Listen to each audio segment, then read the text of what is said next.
For a long time, Roy Jones Jr. dominated the professional ring.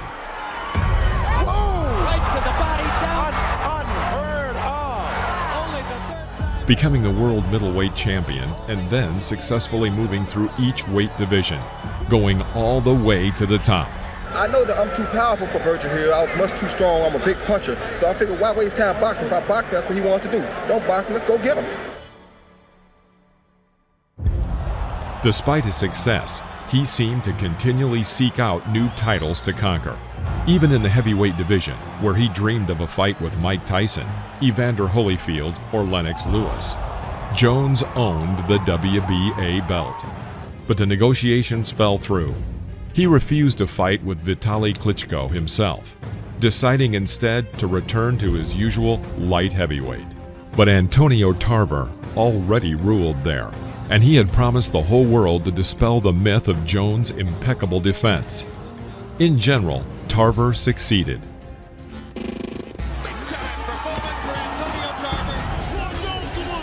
For the last 3 to 4 years, Roy Jones has handpicked every opponent ever stepped in the ring with him. He never bickered and argued when he had a less than stellar mandatory.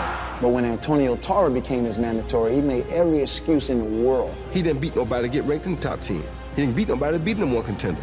Now, I can go on and on about the dead man he fought, but he claimed when I was number one, I wasn't worthy. So come on now, let's be real about this thing. What are you trying to say, I'm ducking him or something? I want you to protect yourself at all times, and what I say you must obey. Good luck, touch up.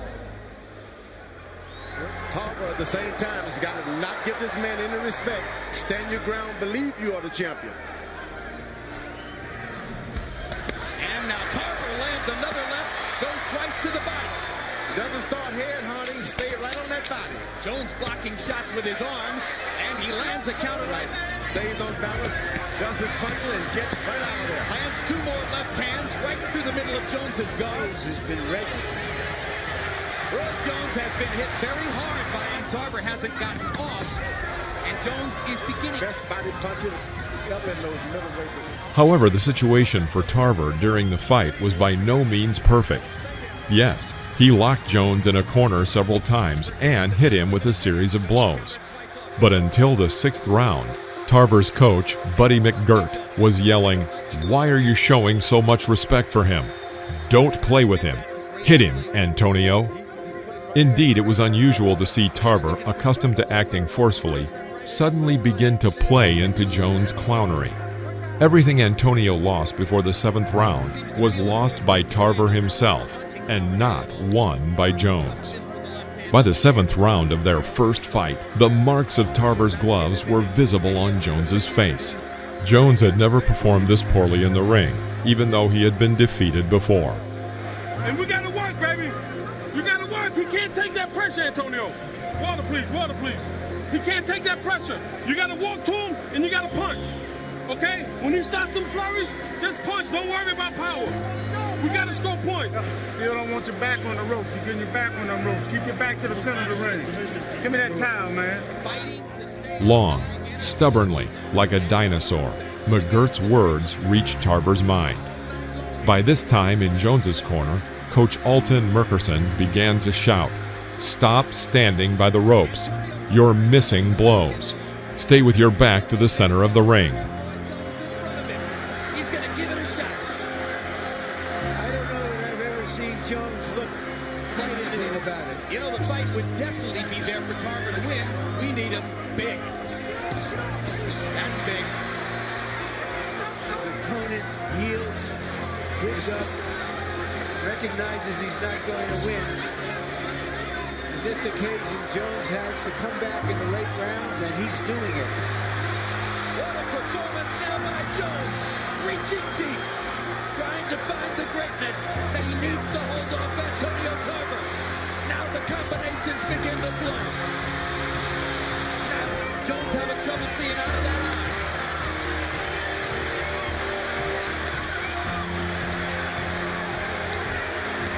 Tarver in danger of punching himself out because he's doing what champions do. I can't believe Roy Jones, too. Can't believe it. We all wondered how Roy would react to adversity. Drives Jones back to the left. And as Jones goes to the ropes, here's Tarver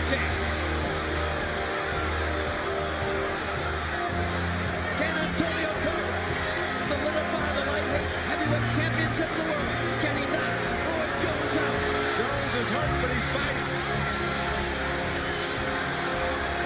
High drama. Big right hand by Jones. Left hook. Tonight, it's clear fighting Antonio Tarver was a bigger risk than Roy Jones to have saved his record.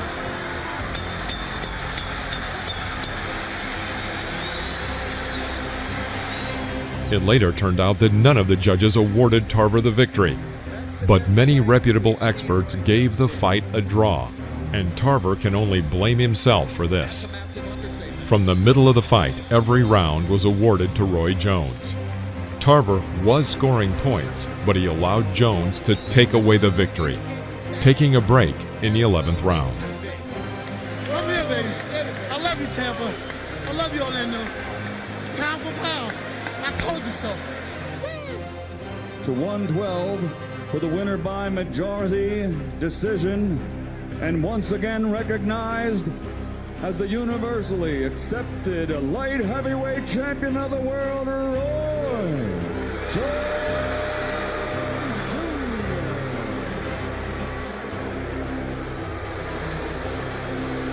All right, let's go to Roy.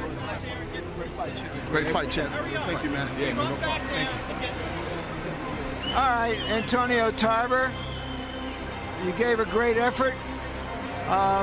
You ought to be congratulated, but obviously you're disappointed. Oh yeah, I'm disappointed, and I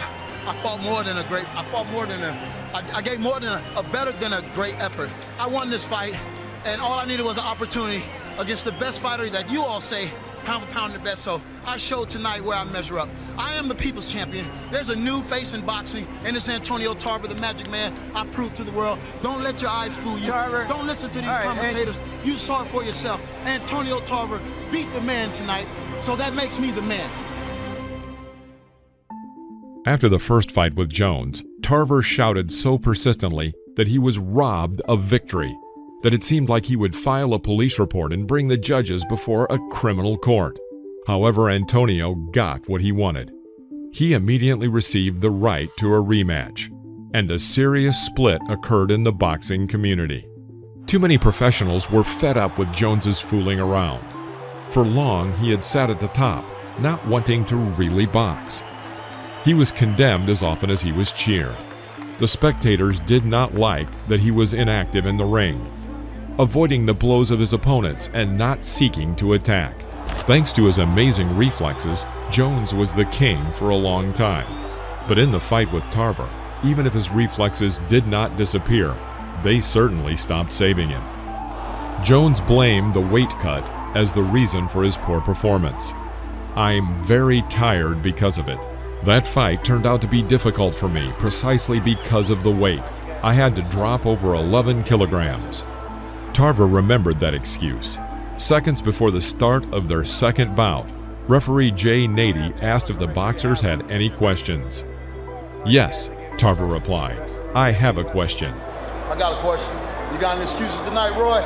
Let's not ask questions like that. Let's touch gloves and go to work. Tonight, Roy. Let's go to work. I throw your punches, Antonio.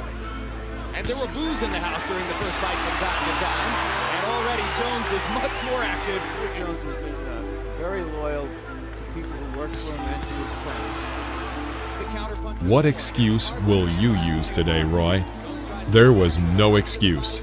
In the second round, Jones was on the floor of the ring for the first time in his career, and it was the knockout of the year, according to the Ring magazine. We still to get a sustained attack against him. And down goes Jones. And the hard will come. And there is the post. And Roy Jones. And he makes it up. It's over. Jay Nady stops the fight. And Jones is still on Queer Street. And that's amazing. What a statement by Antonio Tarver. One big left hand shot. He said, what excuses do you have tonight, Roy? No excuses. And now in his natural body style, Mike give him the chance to do it. Let's go to Michael Buffer with the particulars on the knockout. Did you see that he was vulnerable the way he was fighting you? No, the man came out strong. He tried to dictate early, but I stayed confident, I stayed composed. And, I knew it was a matter of time. When God is with you, can nothing be against you. And I knew it was my time. Judge that. Judge that, baby. Judge that. Roy, there's a first time for everything. You know how that goes there, and there's no excuses on my part. I come out, I do what I do. You know, I've had an illustrious career. I've enjoyed what I've done. You know, and guys always are up to fight Roy Jones Jr. Roy Jones Jr. has a hard time getting up to fight guys, you know what I mean? Because it's really nobody out there that Roy Jones Jr. really feel that way about. It is noteworthy that before their third fight, both boxers fought with Glenn Johnson, and both lost, even though the Jamaican had 9 defeats by that time and now has had 21. Despite this break, Tarver immediately took revenge. And new light heavyweight champion of the world, Mr. Abracadabra, Antonio Magic Man Tarver. Not knowing how to prepare for another meeting with Tarver, Jones decided to bring his father back to the coaching staff after a 12-year hiatus. He later repented of this decision and blamed his father for the failed fight with Tarver. According to Jones, he invited Roy Sr. to offer him advice during breaks, after which Alton Murkerson would determine the further fight strategy. Everyone should work as a team, but my father had a different opinion. He didn't want to be Murkerson's assistant. He wanted to lead the process himself. I saw it, but I kept doing what I was doing, Jones Jr. said. No matter what way you look at it, it sounds like a wild and ridiculous excuse, since the only thing Jones did in the ring was to avoid combat by walking along the ropes, except for a couple of the more active rounds. In the end, there were no people left in the hall who were rooting for him. 3 weeks ago that Roy Jones had incurred some damage to his right hand while in training camp, but one thing Tarver said was very interesting in the meeting. They want to try to use his speed, do enough to win the fight. Don't even worry about a knockout. If it happens, it happens. But they're trying to win a decision. Good combination by Jones in the center of the ring. Tarver, Jones's shots were blocked there. Now Tarver goes back to his jab, gets Jones into the corner, hits him with 2 big left hands. Jones shakes his feet as if to say, oh, you didn't hurt. Either bending his body to his left. Trying to fight his way off the ropes for one of the first own advantages to work. Now good right hand, that's the perfect right hand. Again, you know what happens when he goes there, and there it is. Tarver landed the uppercut and the big left hand. Yeah, they haven't made full contact, but Roy was rolling from those shots. Whistles were heard against Jones. In the 11th round, he almost fell into a knockout after being hit by Tarver, when he staggered and hung on the ropes. Tarver made a monstrous swing, but the blow missed the target, and his momentum almost threw Antonio over the ropes and out of the ring. Is momentarily stiff-legged. Tarver's got a dance, and he is second knockout of Roy Jones, and he pursues it here in the 11th round. Well, Roy is dazed. Tarver thinks he might be playing possum a little bit. That's why he backed off. Antonio's leaving himself on him because he's tired. But suddenly wobbly-legged against Jones, and now he goes back to firing and snaps Jones' head up with an uppercut. This was almost a 10-8 round for Antonio Tarver. As a result, Roy Jr., who was not inferior to anyone before meeting Tarver, suffered a 3rd defeat in a row. His era had ended in their first battle, and by the last, he was flying into the abyss. And still universally recognized the light heavyweight champion of the world, Antonio Magic Man Tarver.